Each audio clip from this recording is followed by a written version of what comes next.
Steve, especially early in your career during the Canon years, you got to coordinate some actors who had their own very extensive martial arts training. I think of Chuck Norris and Shokasugi, Steve James, David Carradine. And I'm wondering if when you guys would meet and work together, if there was ever an exchange of ideas. I know you're all trained martial artists, but you come from different backgrounds and different schools. Would you ever talk things through and learn a little bit from each other? Absolutely. The most important thing is to learn and to understand what somebody's giving you. And if it's good, you use it. That's part of teamwork. That's part of being a professional. You know, Chuck Norris is a perfect example.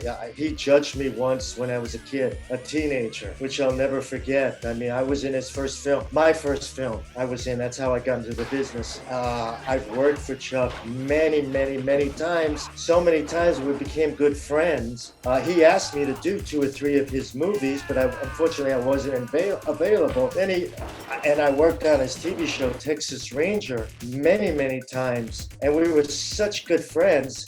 Him and Aaron and Eric, you know, all family members.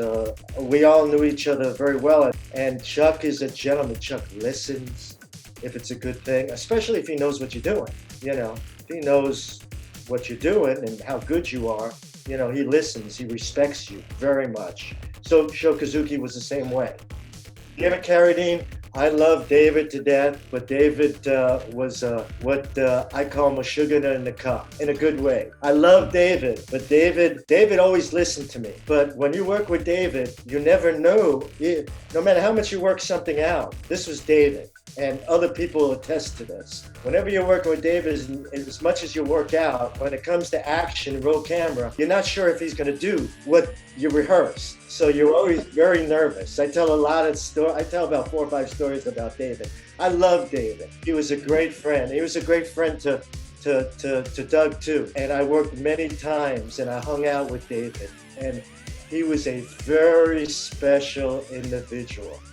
We had many good times off and on screen, and I tell 2 great stories that you would just be shocked and laugh on a movie called POW Escapes, or Behind Enemy Lines. There's 2 incredible stories about David in my book, and they're incredible stories. But he was a very unique guy, very special guy.